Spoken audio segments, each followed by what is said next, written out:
በ300 ሺህ ብር መነሻ ካፒታል ብቻ የሚሰሩ አትራፊና አዋጭ የሆኑ 20 ምርጥ የቢዝነስ ሐሳቦችን ልንገራችሁ። ከዛ በፊት አሁን በመተመለከቱበት የሶሻል ሚዲያ ፕላትፎርም ላይ በ100 ሺና በ200 ሺህ የሚሰሩ አሪፍ የቢዝነስ አይዲያዎችን ስለለቀኩኝ 100 ሺና 200 ሺህ ያላችሁ ሰዎች መለስ ብላችሁ ቪዲዮዎችን በመመልከት በቢዝነሶቹ ላይ እንድትሰማሩ ስል በአክብሮት እየጋበዝኳችሁ፣ ለዛሬ ግን በተረኝነት 300 ሺህ ብር ኑሯችሁ የምትሰሯቸውን የቢዝነስ ሐሳቦች ነግራችኋለሁ። ከኔ ጋር አብራችሁኝ እንድትቆዩ በአክብሮት እጋብዛችኋለሁ። እንቀጥል። የተከበራችሁና የተወደዳችሁ ውድ ተመልካቾቼ 300 ሺህ ያላችሁ ሰዎች እንግዲህ በቁጥር 1 እንጀራ መጋገርና ማከፋፈል የሚባለውን ቢዝነስ መስራት ትችላላችሁ። በነገራችን ላይ 1 2 3 ብዬ እያንዳንዳቸው ቢዝነሶች ቀጥታ ቢዝነሶቹን ነው መጣቅሰላችሁ። ማብራሪያ ካስፈለገ ካፒታላቸው እንዴት ነው ምን ግብአት ያስፈልጋል፣ ግብአቶቹን በቅናሽ ዋጋ እንዴት ነው የምናገኘው የሚሉትን መጨረሻ ላይ የምነግራችሁ ይሆናል። አሁን ግን 1 2 3 ብዬ 20ዎቹን እነግራችኋለሁ። እስከ መጨረሻው ድረስ በድጋሚ አሁን ማብራችሁን ቆዩ። የመጀመሪያው ቁጥር 1 ብያችኋለሁ፣ እንጀራ መጋገርና ማከፋፈል በ300 ሺህ ብር መጀመር ይቻላል። ሁለተኛ የህፃናት ልብስ መሸጫ መስራት ይቻላል በ300 ሺህ ብር የህፃናት ልብስ መሸጫ። ሶስተኛ ቁጥር 3 ላይ የተጠቀሰው የሸቀጣ ሸቀጥ መጠነኛ ሸቀጣ ሸቀጥ ወይም ደግሞ በተለምዶ ሱቅ የሚባለውን ቢዝነስ በ300 ሺህ ብር ብቻ መጀመር ይቻላል። አራተኛ የብረታ ብረት ወይም ደግሞ ብየዳ ስራ መስራት ይቻላል። የብረታ ብረት ብየዳ ስራ መክፈት ይቻላል። በኪራይን ጨምሮ ቢዝነሶቹን መስራት ይቻላል። ምን ማሽን ያስፈልገዋል፣ እንዴት ነው አገልግሎቱ፣ እንዴት እንሰራለን፣ አሁን መጨረሻ ላይ የምነግራችሁ ይሆናል። በአምስተኝነት የተጠቀሰው በ300 ሺህ ብር የሚሰራ ቢዝነስ አነስተኛ ምግብ ቤት መክፈት ትችላላችሁ። አነስተኛ ምግብ ቤት መክፈት ትችላላችሁ ወይም ደግሞ ሽሮ ቤት ብላችሁ አስቡት። እንደዚህ አይነት ቢዝነስ መክፈት ትችላላችሁ። ስድስተኛ ላይ የተጠቀሰ ላቢያጆ መጠነኛ ላቢያጆ የመኪና ጥበት በጣም ያዋጣል፣ አሪፍ ነው፣ መክፈት ትችላላችሁ። ይቻላል። ላቢያጆ ሲባል የጽዳትን መቃ ጨምሮ ዛው ላይ ቢዝነሱን መጀመር ትችላላችሁ ማለት ነው። ሰባተኛ ላይ ነው ያለሁት ጁስ ቤት በረንዳ ላይ ደግሞ አትክልትና ፍራፍሬ ያለው ቢዝነስ መክፈት ትችላላችሁ። በምን በ300 ሺህ ብር ብቻ መክፈት ትችላላችሁ። በነገራችን ላይ አዳምጡ። ጁስ ቤት ውስጥ ላይ ውጪ ላይ ደግሞ አትክልት ፍራፍሬ ብያችኋለሁ። ሙዝ፣ ብርቱካን፣ ቲማቲም፣ ሽንኩርትና መሰል ነገሮችን በረንዳ ላይ በመደራደሪያ አድርጋችሁ በ300 ሺህ ብር መነሻ ካፒታል ብቻ መጀመር ይቻላል።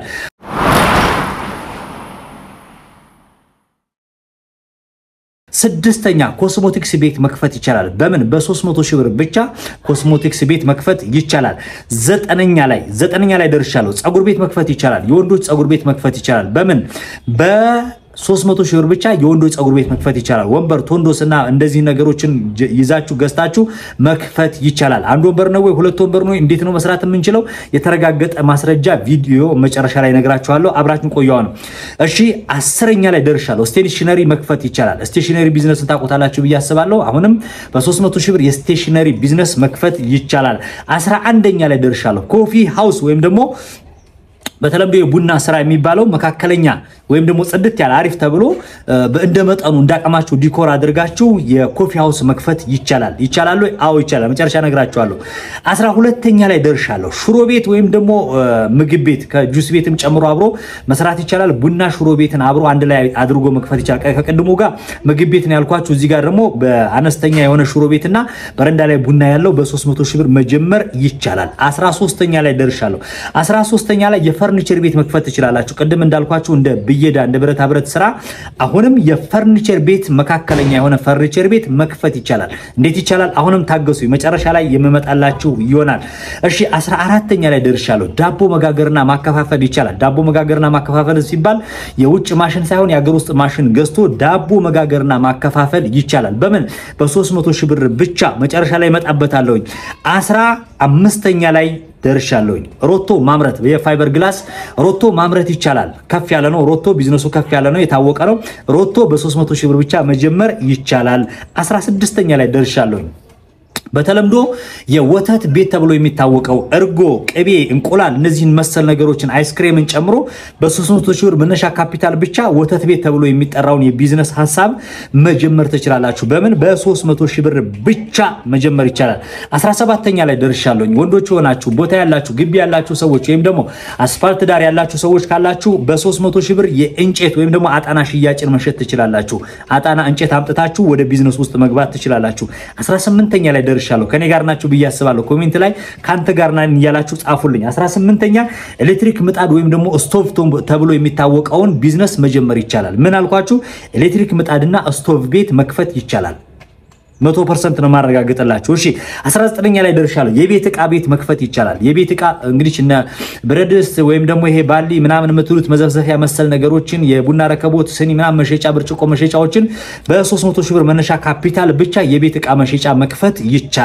እንደ አቅማችሁ መጠነኛ መጀመር ይቻላል። እንዴት ነው? አሁንም መጨረሻ ላይ እነግራለሁኝ።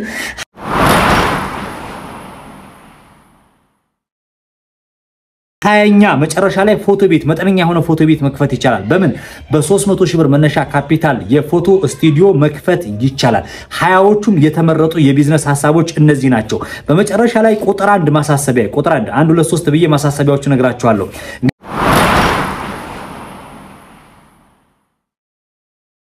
እንግዲህ መነሻ ካፒታል 300 ሺህ ብር ብዬ ሁሉንም ተጠቅስላችሁ ለምሳሌ እንጀራ መጋገርና ማከፋፈል ብዬ ተጠቅስላችሁ በሰፊው ልጀምር ያለ ሰው በ5 ሚሊዮን መጀመር ይችላል። በ3 ሚሊዮን መጀመር ይችላል። በ3 ሚሊዮን ጀመረ ነው የሚባለው። በ300 ሺህ ብር ጀመረ ነው የሚባለው። እንዴት ነው? ማብራሪያው እነሳበታለሁ። ስለዚህ እንደየ ቢዝነሶቹ እንደ አላችሁ ካፒታል መጠን ልክ ቢዝነሱን ከትንሽ ጀምራችሁ መጀመር ይቻላል። አይጀመርም ብላችሁ ወይም ደግሞ እንዴት ይሄ ሊበቃል ይችላል ብላችሁ እንዳትከራከሩ። ይሄን እየነገርኳችሁ ያለሁት እኔ በደንብ ማስረጃ የተረጋገጠ ከመሬት አንስቼ አይደለም። ራሴ ዞር ብዬ አነስተኛ ላይ በመጠኑ ከትንሽዬ የተነሱበትን ታርጌት አድርጌ መነሻ ካፒታላቸውን ጠይቄ ስለሆነ ያመጣሁት ይሄንን የመጀመሪያው ማሳሰቢያዬ መጠነኛ የሆነ በአቅማችሁ በ300 ሺህ ብር አሁን የጠቀስኳቸውን 20 የቢዝነስ ሐሳቦች መጀመር ይቻላል። እንግዲህ እንደየቢዝነሶቹ ይለያያል ብያቸዋለሁ።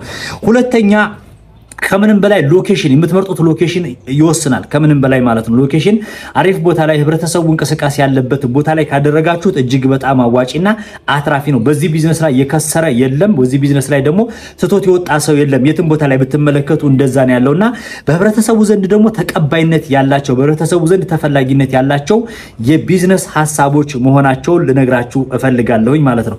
በሁለተኝነት ደግሞ ማሳሰቢያ የምነግራችሁ እያንዳንዱ የቢዝነስ ሐሳቦች ወደናንተ ሳመጣ ከመሬት አንስቼ ወይም ደግሞ ዝም ብዬ በአፈ ታሪክ ሰምቼ አይደለም። ራሳቸው ሰዎች ከመሬት ተነስተው ከትንሽዬ ተነስተው ያደጉበት የቢዝነስ ሐሳብ ስለሆነ እናንተም እንድትሰሩበት ነው። እኔም ደግሞ አስፈላጊውን አሁን በተቀስኳቸው የቢዝነስ ሐሳቦች ላይ አይዲያዎቹን ሰፖርት ማድረግ አለብኝ። ሰፖርት ስለማደርጋችሁ በጉልበትም በሐሳብም በአስፈላጊው ነገር ሰፖርት ስለማደርጋችሁ 100% እርግጠኛ ስለሆንኩኝ ነው ይሄንን መነግራችሁ። ከነዚህ አሁን ከተቀስኳቸው ቢዝነሶች መካከል ከ20ዎቹ ለምሳሌ በትንሹ በአራቱ የቢዝነስ ሐሳቦች ላይ ራሴ ስለተሰማራሁኝ ነው ይሄንን የምነግራችሁ ልላችሁ ፈልጋለሁኝ።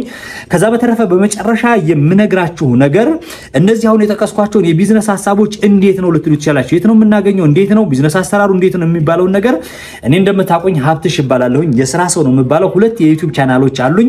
የመጀመሪያው የዩቲዩብ ቻናል የሥራ ሰው ወይም ደግሞ ቢዝነስማን የሚለው ነው። በርካታ ትልልቅ የቢዝነስ ሐሳቦችን እለቃለሁኝ። እንዳስፈላጊ ሆኖ ሲገኝ ደግሞ ለምሳሌ በ20ዎቹም የቢዝነስ ሐሳቦች ላይ ግብአት ከየት ነው የምናገኘው? አሰራር ሲስተሙ እንዴት ነው? ሚስጥሩ እንዴት ነው? ቢዝነሱን እንዴት ነው በደንብ አድርገን ማስፋት የምንችለው?